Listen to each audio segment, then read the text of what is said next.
네, 지금 또 두 번째 강연자분이 준비를 하시는 동안 제가 소개를 드리도록 하겠습니다. 두 번째 강연자는 사카타니 가오루 교수님이십니다. 교수님께서는 오사카 의과대학에서 박사학위를 받으셨고요. 또 이에 추가해서 홋카이도 대학에서 공학 박사학위를 받으시기도 했습니다.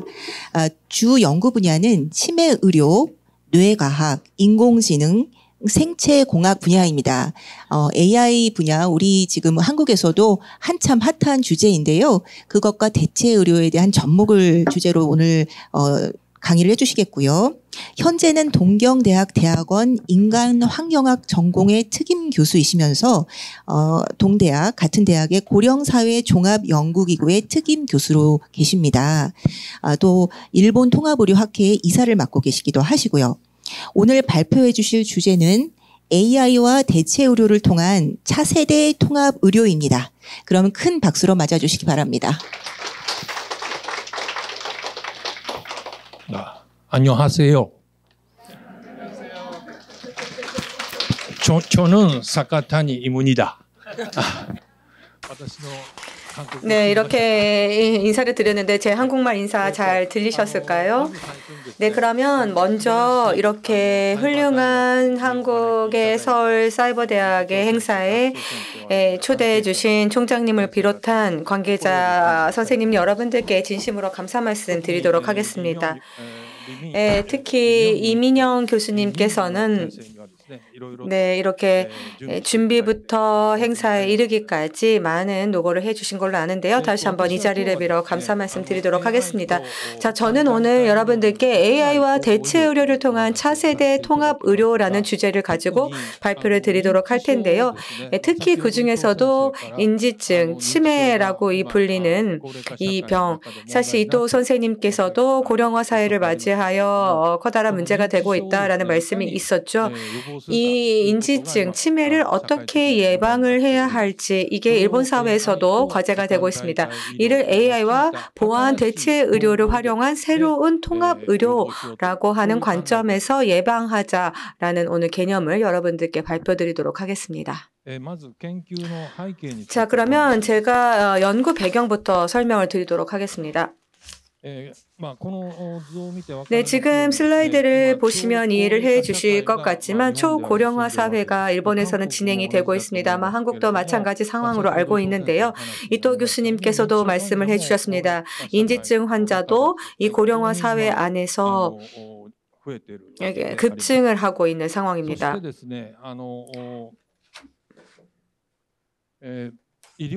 또한 이에 따라 의료비가 폭증을 하고 있습니다. 여기서 중요한 점은 이 의료비보다도 개호의 요양에 드는 비용이 그만큼 증가하고 있다라는 부분에 저희가 주목을 해야 하는데요. 치매가 늘어남에 따라서 이러한 사회적 비용이 계속해서 증가하게 됩니다. 이렇게 되면 공적인 의료보험 제도가 붕괴될 것이다라는 우려도 나오고 이 치매 환자 수 자체를 줄이는 것은 일본 사회에서도 큰 문제가 되고 있습니다.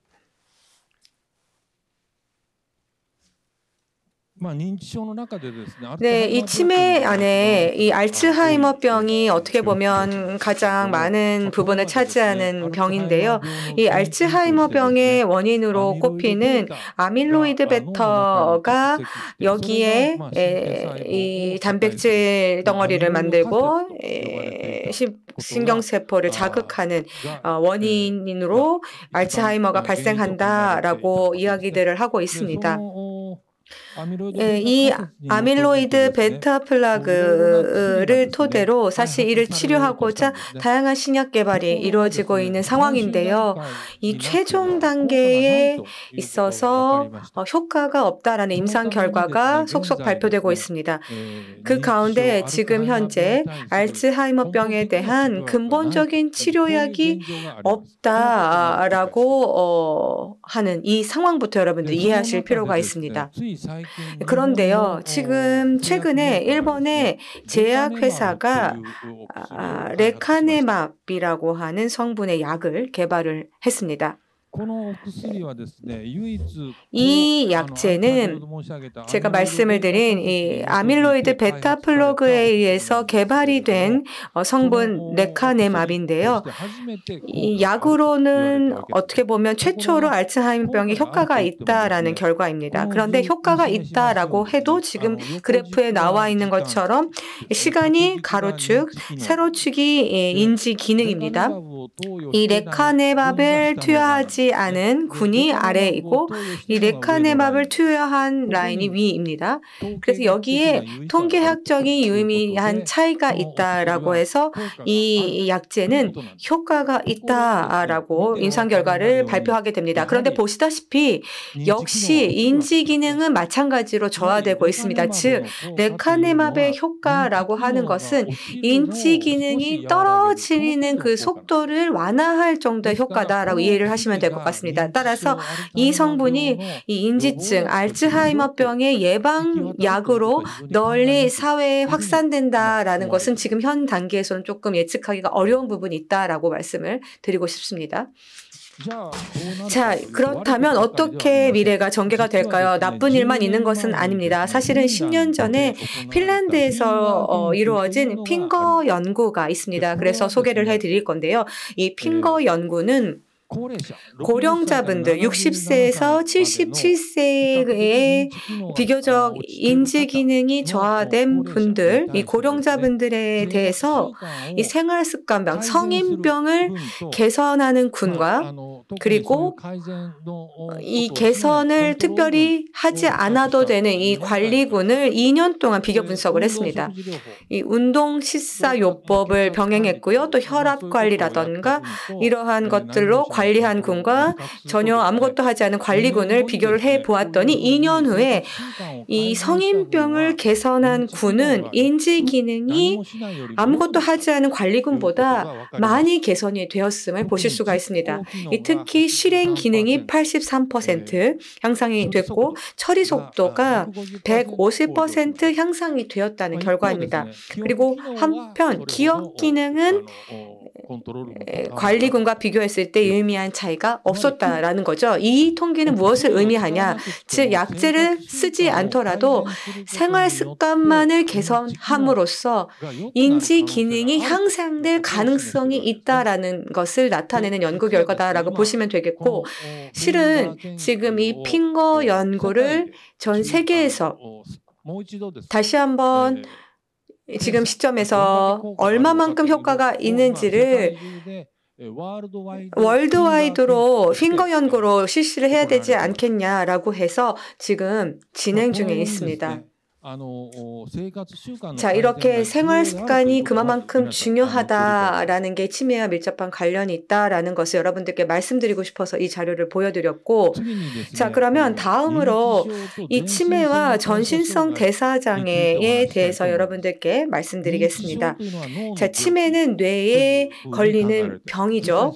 실제로 그렇습니다. 그런데 이 전신성 대사증후군, 뭐 생활습관병, 성인병, 그리고 기타 대사증은 뇌와 밀접히 관련이 있다라는 연구 결과가 최근 들어 속속히 발표되고 있습니다. 자, 예를 들어서인데요, 생활습관병이라고 불리는 이제 성인병이죠. 이 생활습관병, 이게 동맥경화를 일으킵니다. 자, 그리고 Vascular Cognitive Impairment, VCI, 혈관성 인지 장애를 일으킵니다. 자, 이 혈관성 인지 장애 VCI가 MCI라고 불리는 경도부터 고도의 인지 치매까지 관련이 있게 되고요. 그리고 나아가서 그러니까 이른바 혈관성 치매뿐만이 아니라 고령자의 알츠하이머병도 이에 관련이 있다라는 겁니다. 즉 생활습관병이 동맥경화를 일으키고 VCI를 유발을 하고, 그리고 이게 고령자들의 알츠하이머병과 관련이 있다라는 겁니다. 자, 이것은 2018년도에 게재가 된 자료입니다. 과학지죠. 유명한 네이처 과학지인데요. 거기에 실린 자료입니다. 가로축이 혈관성 VCI 치매 요소입니다.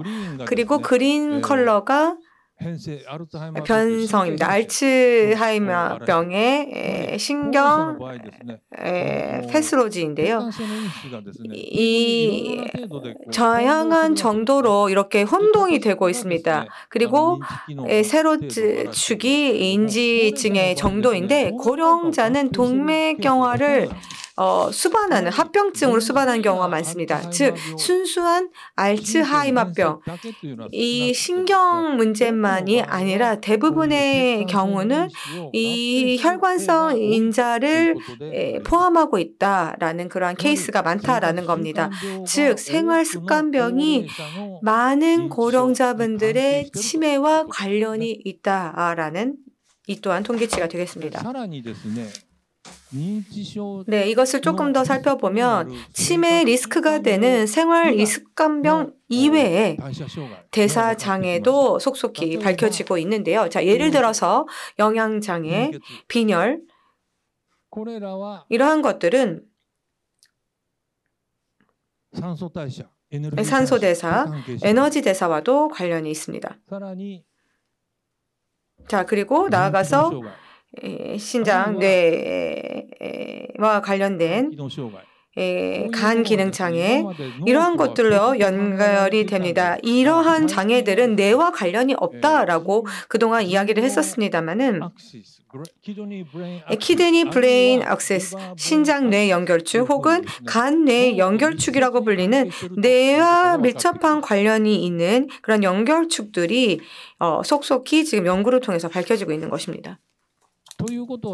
자, 이 이야기는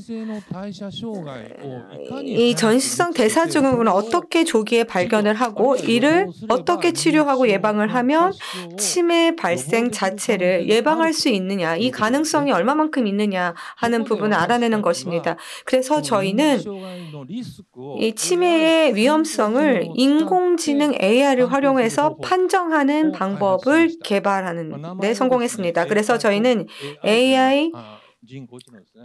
코그라고 지었는데요. 코그니션의 약자를 붙여서 인지 기능 코그니션 줄여서 AI 코그라고 부르고 있습니다. 그러면 다시 한번 이 전신성 대사장애와 치매와의 관련성을 살펴보도록 하겠습니다. 뇌는 인지기능 장애의 가장 중요한 장기 중에 하나입니다. 자, 한편 이 전신성 대사 장애가 뇌와 관련이 있다라는 건데요. 앞서 말씀드린 것처럼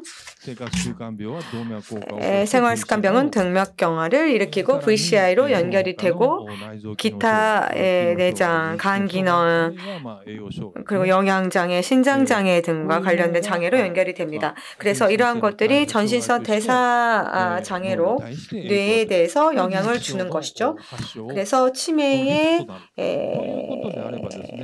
유발 인자가 된다라는 것입니다. 자, 이러한 것들의 전신성 대사증, 생활습관부, 영양장애, 빈혈 이러한 것들은 일반 건강진단을 받으시면 검진 받으시죠. 1년에 한 번 정도는 건강검진 받으실 텐데 이 생활습관변이라던가 빈혈 수치 그리고 영양장애, 신장장애 부분은 일반적인 혈액검사로 건강검진을 통해서 아실 수가 있습니다. 즉, 이 검진 데이터를 이 딥러닝으로 AI 학습을 시키면 이 딥러닝 기능을 통해서 발생 리스크를 정량적으로 추정하고 개개인별의 리스크 인자를 각각 분석할 수 있게 됩니다. 이 부분이 포인트입니다. 그래서 저희가 활용을 했던 부분은 이 딥 뉴럴 네트워크, 피드포워드형 딥 뉴럴 네트워크를 활용을 했고요. 심층학습 알고리즘을 활용을 했습니다. 여기에 실제로 입력한 혈액 데이터입니다. 여러분들이 자주 쓰시는 일반 혈액 검사의 데이터입니다. 이것을 입력층으로 넣었고요. 자, 출력층의 MMSD, 미니멘트를 30점 만점에 MMSE라고 해서 인지 기능을 체크하는 점수가 있습니다. 그래서 이 알고리즘을 딥러닝을 통해서 학습을 시키는 건데요. 이것을 간단하게 AI에 학습을 시키는 겁니다. 그런데 이걸 아시려면 딥러닝 과정에 대해서 이해를 하셔야 돼서 말씀을 드리겠습니다.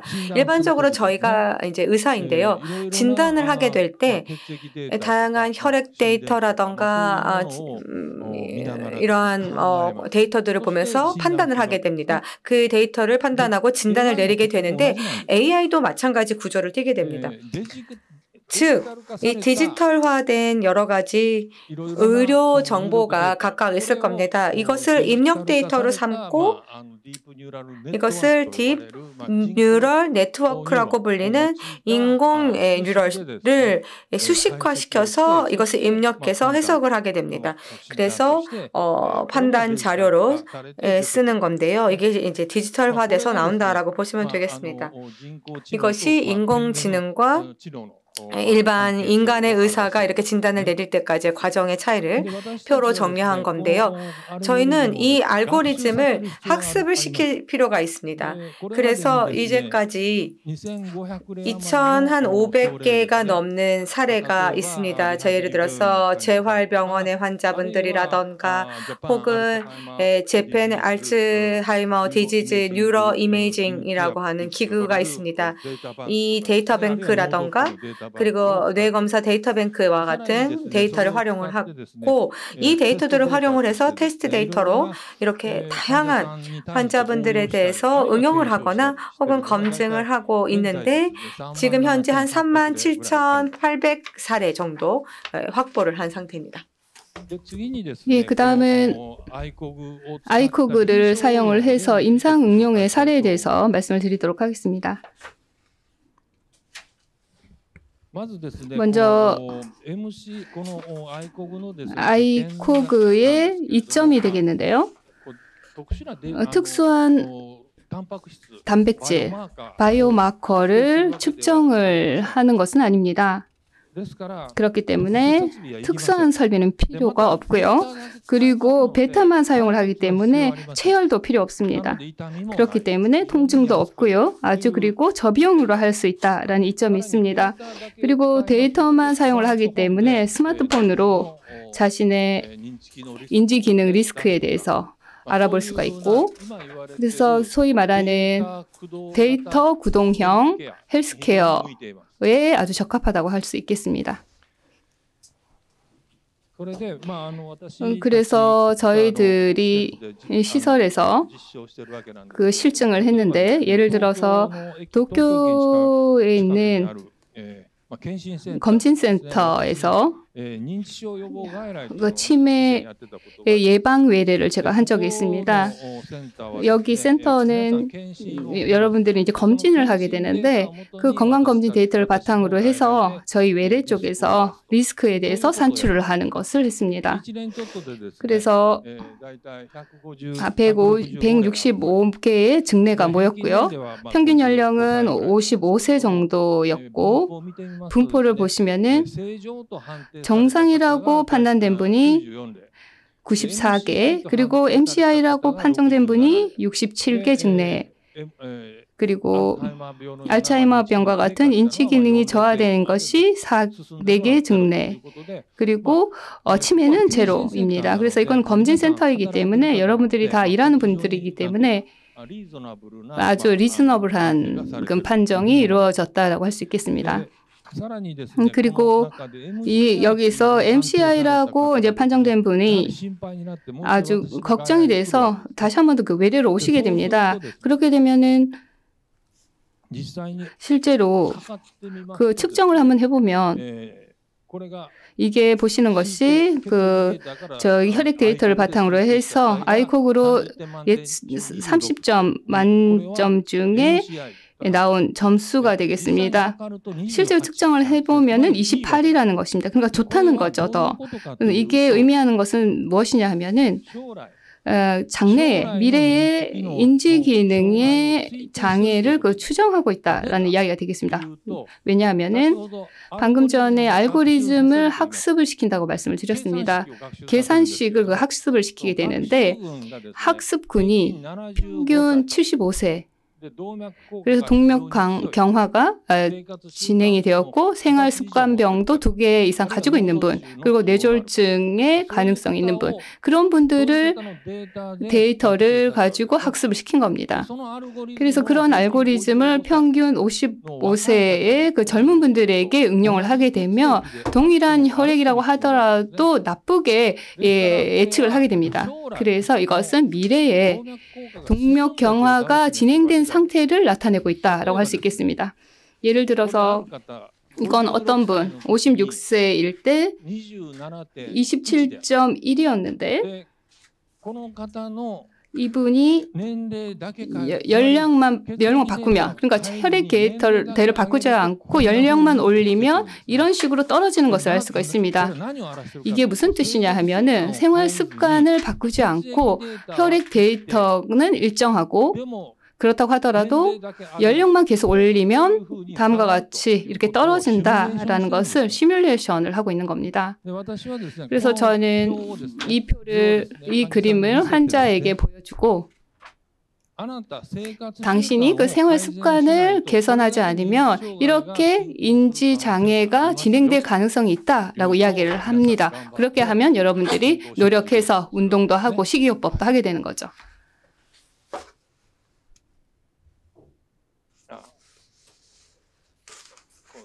예, 보시는 것처럼요. 예, 그리고 그 다음은 조금 더 그 헬스케어 분야에 응용한 사례에 대해서 말씀을 드리겠습니다. 보시는 것은 카고시마라는 지역에 건강교실이 있습니다. 거기서 참가자들을 대상으로 해서 2달 동안 이 교실에 참가를 하시고 운동과 식이요법을 한 후에 그 전후에 체열을 해서 어떤 식으로 변화가 있는지에 대해서 측정을 해보았습니다. 그렇게 했더니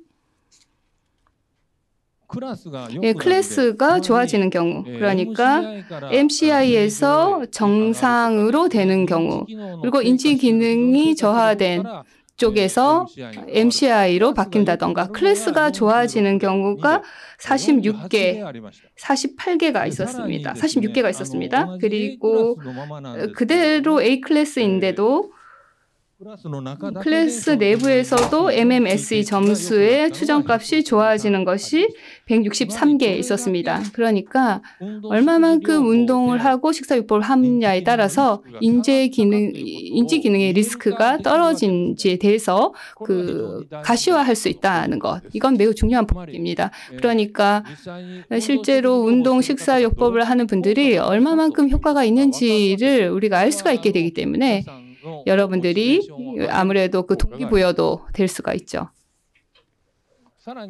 그리고 고령자가 주로 그 멤버가 거의 그 고령자의 운동 그런 헬스장에서 3개월 동안 운동을 하게끔 해서 그 전후에 그 체열을 합니다. 그래서 추정값을 낸 것이 되겠는데 MMSE 수치가 좋아진 경우를 볼 수가 있습니다. 실제 그 측정을 해도 그 좋아진 것을 알 수가 있었고요. 보시는 것과 같이 운동을 하기만 해도 3개월 동안 운동만 해도 좋아진다. 이것도 저희가 이런 식으로 가시화할 수 있는 그런 이점이 있습니다. 그리고 그 다음은 이건 한 시설에서 고령자 시설인데요. 1200개의 예가 증례돼서 한 것인데요. 고령자 시설에서 평균 연령이 67세 정도 되는 분들이고요. 아무래도 이런 분들은 치매 리스크도 높습니다. 방금 전에 그 건강센터의 그 젊은 사람들보다는 높은 그 MCI가 나타나는 것을 알 수가 있습니다. 그리고 그 치아의 상태와 인지 기능의 관계성에 대해서 알아보았습니다. 여러분들 아시나요? 그 치아가 좋지 않으면 인지 기능이 떨어진다, 치매가 된다라는 이야기가 있습니다. 여러분들은 그래서 저희가 고령자들의 그 치아의 상태를 치과 위생사에게 확인을 받아서 혈액으로 추정값이, 그러니까 리스크가 어느 정도인지를 봤는데요. 보시는 것처럼 그 치아가 남아있는 그 치아의 수가 많을수록 인지 기능이 좋다는 것을 알 수가 있었고요. 그리고 그 치아의 그 치료가 필요한 숫자가 많을수록, 그러니까 충치가 많을수록 인지 기능이 떨어진다는 것을 알 수가 있었습니다. 그렇기 때문에 역시나 인지 기능과 치아의 상태, 이것은 내장 기능을 매개로 해서 밀접하게 관계가 있다는 것을 보여주고 있습니다. 그리고 또 하나, 이것의 그 이점은 맞춤형 식이요법을 제공할 수 있다는 것입니다. 어떤 이야기냐 하면요. 방금 전에 그 보여드린 그 혈액 검사 데이터가 있는데요. 이것들은 예를 들어서 빈혈이라던가, 이거는 뭐 영양이 부족하다라던가, 아니면 이거는 간 기능 장애다, 아니면 지질 대사 이상이다, 통풍이다, 신장 기능 장애다, 당뇨병, 뭐 이런 식으로요. 각각의 환자들의 혈액 데이터를 통해서 어느 내장 기관이 장애가 있는지를 알 수가 있습니다. 이거는 정말 중요하고요. 지금까지 우리가 식사요법이라고 하는 것이 운동을 합시다, 다이어트 합시다, 아니면 방금 전 소개를 했듯이 뭐 지중해식 식단을 하자, 뭐 이런 것들도 다 똑같습니다. 근데 실제로 인간의 대사 상태, 인지증이 되기 쉬운, 그 치매가 되기 쉬운 것을 이 방법을 통해서, 이걸 통해서 우리가 알 수 있다는 것입니다. 그러니까 무슨 얘기냐 하면은 보시는 것처럼 우리가 이런 식으로 추정을 할 수가 있기 때문에 거기에 맞추어서 우리가 식사 지도를 할 수 있다는 겁니다. 그래서 수학적으로 우리가 어떤 인자가 어떤 혈액 검사 항목이 문제인지를 기여도라는 것을 통해서 이제 판정을 하게 됩니다. 이렇게 수학적으로 표시를 한 것인데요.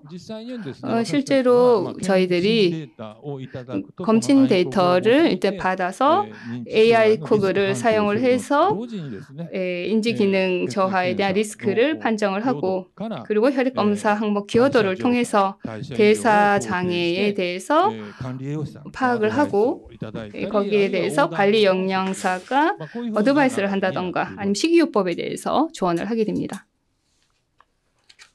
그 다음은 통합의료로서 그 보안 대체 의료에 의한 치매 예방법에 대해서 말씀을 드리도록 하겠습니다. 동양의학, 한의학, 일본에서는 뭐 한방의라고도 부르고 있는데요. 동양의학은 그 인지장애의 그 발병을 예방하자라는 이야기를 하고 있습니다. 중요한 것은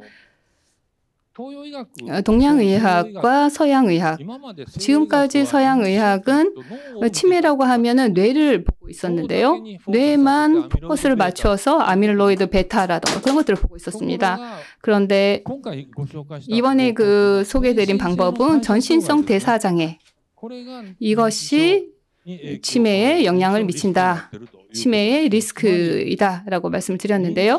그러니까 결국 치매라고 하는 것이 전신성 병으로 보고 있는 거죠. 이와 같은 발상은 동양의학에서의 발상과 같습니다.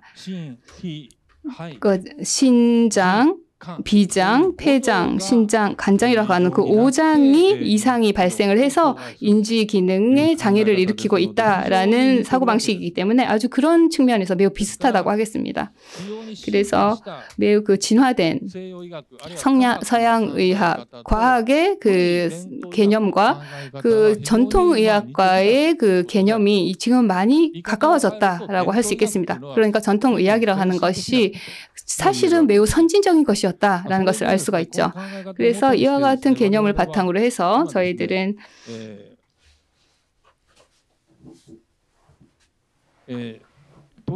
동양의학 양생법, 뭐 생약이라던가 기공이라던가 아니면 침구, 약선 이런 걸 통해서 치매를 예방하는 것. 그러니까 서양의학적인 내장 기능의 장애를 치료하는 것뿐만 아니라 동양의학의 양성법을 사용한다라는 것이 매우 그 효과가 있다라고 생각을 하고 있는 겁니다. 예, 그리고 저희가 또 한 가지는 대체요법으로서 그 화장요법이라는 것을 실시를 하고 있는데요. 여러분들 들은 적 있으실까요? 화장요법이라고 하는 것은 고령자 여성에 대해서 화장을 함으로 인해서 치매를 예방하고 인지장애를 개선한다는 것이 되겠습니다. 시세이도라고 하는 일본의 그 화장품 메이커가 있는데요. 시세이도하고 제가 오랫동안 이 화장요법에 대해서 연구를 해왔었는데 구체적으로 어떻게 하느냐 좀 말씀을 드리면 먼저 향수를 사용해서 심호흡을 하게 합니다. 좋은 향기를 맡게 하는 것이죠. 그리고 아주 그 가벼운 운동을 하게 하고 그리고 릴렉스하게 하고 나서 스킨케어를 하고 그리고 메이크업을 하는 대체적으로 한 4, 50분 정도의 코스가 되겠는데요. 이걸 한 번만 하는 것이 아니고 몇 번이나 이제 반복을 합니다. 처음에는 이렇게 화장요법사라고 하는 분이 가르쳐 주는데요. 그 다음부터는 여러분들이 직접 자신이 화장을 하는 거죠. 화장을 하는 것 자체가 손을 움직이게 한다던가 그런 것이 가능하기 때문에 뇌를 활성화시키는 효과도 있습니다. 그래서 이것을 이제 화장요법을 쓰게 되면 이렇게 달라지게 됩니다. 예를 들어서 지금 이 보시는 여성분 할머니요. 화장요법을 하기 전 뭔가 그 멍하니 계시죠. 근데 화장요법을 하고 나서 몇 달 동안 하고 나서 그리고 이런 식으로 브로치 같은 이런 장식품 뭐 하고요. 이렇게 메이크업을 이렇게 하게 되면은 이렇게 웃고 있는 걸 볼 수가 있습니다. 그리고 또 거울을 특히 보여주면요. 또 효과가 있습니다. 그냥 화장만 하는 것에서 끝나는 것이 아니고 거울을 보여줘서 스스로가 인식을 하고 그리고 또 서로 간의 얼굴을 보는 것. 서로 칭찬을 하는 거죠. 이 고령자 시설에서 했을 때의 모습인데요. 여러분들이 그 휠체어를 타고 계시는 분들도 많이 계신데 이렇게 보시는 것처럼 화장요법사가 테라피스트가 와서 이렇게 같이 하고 나서 서로 간에 칭찬을 하는 겁니다. 그 중에는 남성분도 있습니다. 남자분이 왜 들어가 있느냐 하면은 젊은 테라피스트에게 좀 그걸 만져보게 하는 것이죠. 이렇게 서로 이제 화기애애한 분위기로 화장요법을 즐기게 합니다. 그렇게 하게 되면은 실제로 3개월 동안 하게 되면은 인지 기능 위쪽이 위의 라인이 화장요법을 한 후 그리고 세로축이 MMSE인데요. 하지 않을 경우 인지기능이 떨어지는데 화장요법을 한 경우에는 그 인지기능이 잘 떨어지지 않는 것을 알 수가 있습니다. 90세 정도의 아주 고령의 분들인데요. 3개월 동안 아무것도 하지 않으면 인지기능은 떨어질 수밖에 없는데요. 그런데 화장요법을 함으로 인해서 이와 같은 예방적인 효과를 낼 수가 있다는 것입니다. 그래서 뭐 약을 먹을 필요가 전혀 없고요. 오히려 이런 화장요법을 통해서도 이런 효과를 낼 수 있다는 것입니다. 그러면 그 얼마만큼 그 효과가 있는지에 대해서 뇌 기능에 대해서 한번 조사를 해보았습니다. 그러니까 빛을 통해서 뇌 기능을 측정을 하는 근적외 분광법 MMR이라고 하는 방법을 통해서 제가 연구를 하고 있는데 그 방법을 통해서 화장요법에 대해서 화장 전과 화장 후에 전두엽의 기능이 어떻게 달라지는지에 대해서 조사를 해봤습니다. 반은 경도의 치매군이 되겠고 나머지 반은 중등도 치매군이 되겠습니다. 이렇게 두 개의 그룹에서 화장요법을 했을 때 그 화장 전후에 대해서 측정을 했더니 산소화 헤모글로빈의 뇌의 혈류라든가 뇌의 활동을 반영하고 있는 그 산소화 헤모글로빈이 그인데요. 경도 치매군의 경우에는 화장요법을 하게 되면 좋아진다, 올라가는 것을 알 수가 있었습니다. 한편 중등도 치매군이 되면은 그렇게 큰 변화는 없는 것을 알 수가 있고요. 그러니까 올라가는 경우에는 오른쪽보다는 왼쪽의 전두엽 기능이 좋아진다는 것이고요. 이게 그 무엇을 나타내고 있는가 하면은 일단 그 전에 콜티졸, 타액 중에 있는 콜티졸, 그러니까 스트레스가 있을 경우에 늘어나는 호르몬, 스트레스 호르몬이 되겠는데 이게 콜티졸 보면요. 경도 치매군, 중등도 치매군 양쪽 다 좋아지는 것을 알 수가 있습니다. 떨어지는 것을 알 수 있습니다. 그러니까 릴렉스를 한다는 것이죠. 왜 그러면 왼쪽이 활동을 하게 되면 이와 같이 인지 기능이 올라가게 되고 릴렉스를 하게 되는가라는 것인데요. 사실은 전두엽의 왼쪽과 오른쪽의 역할이 다르다는 이야기가 있습니다. 그러니까 오른쪽의 우위로 활동을 할 때는 아무래도 그 부정적인 감정을 나타내게 됩니다. 그리고 반대로 좌측은 뭔가 기쁨이라던가 행복이라던가 그런 감정을 유발한다라는 이야기가 있습니다.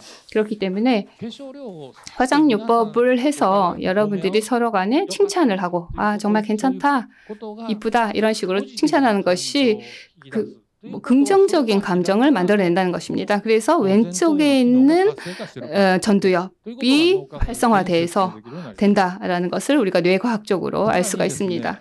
그리고 스트레스 호르몬이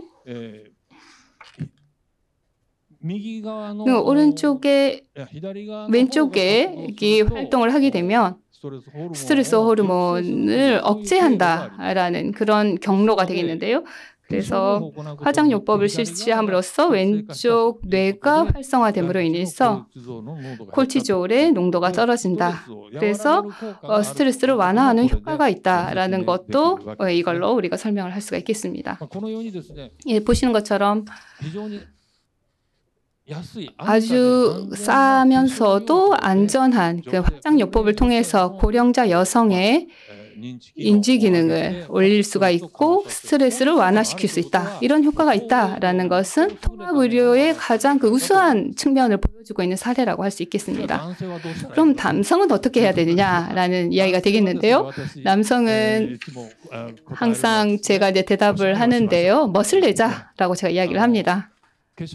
화장요법 이야기를 하면은 남자분들은 그럼 남자는 어떻게 해야 되냐라는 질문이 나오게 되는데요. 남자분들은 보시는 것처럼 좀 멋을 내고 옷도 좀 멋있게 입고요. 그리고 이렇게 길에 나가는 거죠. 이렇게 하면 또 뇌를 활성화시키게 됩니다. 아침에 일어나서 저녁까지 계속 그 잠옷만 입고 있는 게 아니고 이렇게 좀 멋을 내자라고 저는 이야기를 하고 있습니다.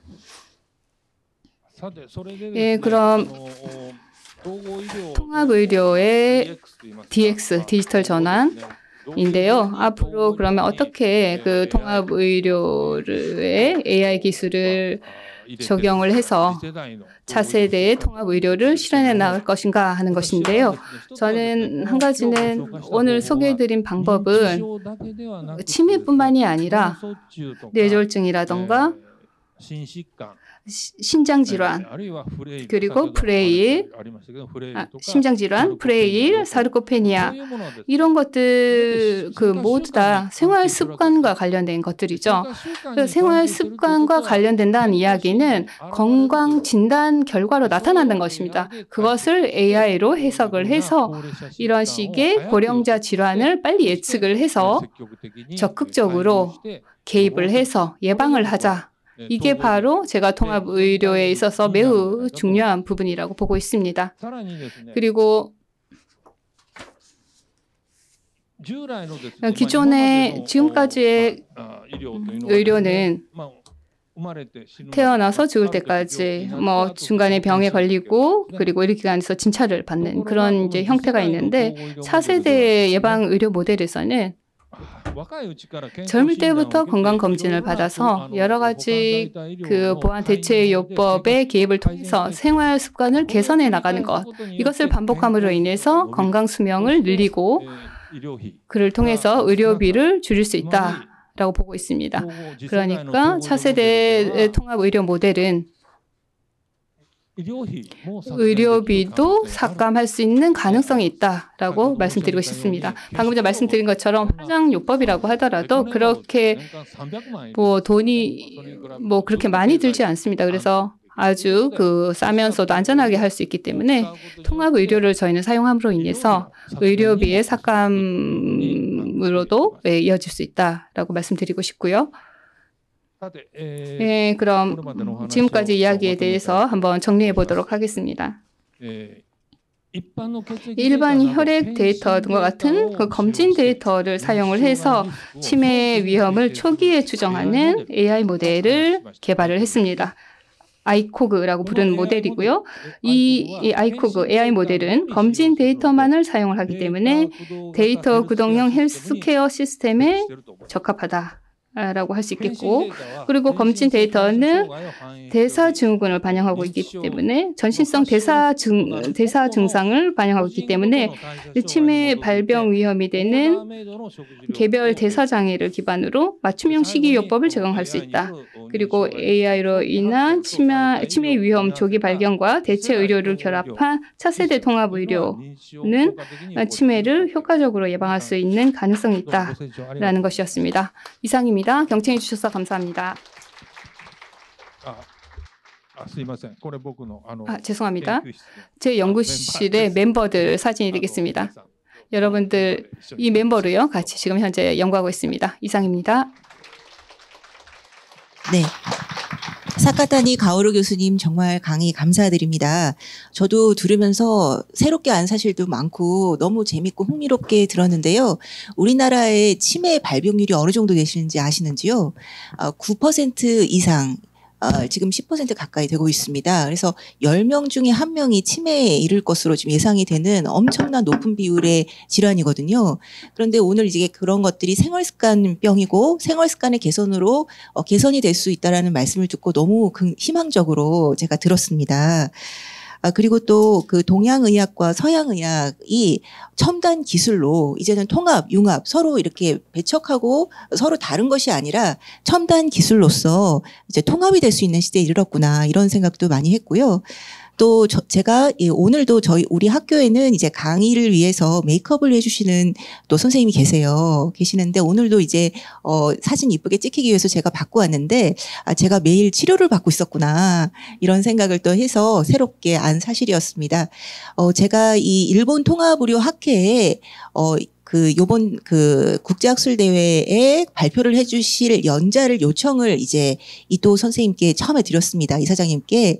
그러니까, 이 학회에서 회의를 열었습니다. 회의를 열어서 이 한국에 어떤 분을 보내는 것이 좋을지, 고민을 해서 아주 우수한 두 분이 이렇게 와주시게 됐습니다. 제가 너무 내용을 들으면서, 감사를 드리고 또 우리 학교에 오늘 이제 이 강좌를 들어 처음 오신 외부 선생님들도 계실 텐데 우리 학과 통합건강관리학과 수준이 이 정도구나 이렇게 생각을 해주실 것 같아서 굉장히 흐뭇하고 감사합니다. 네, 감사합니다. 다시 한번 큰 박수 부탁드립니다.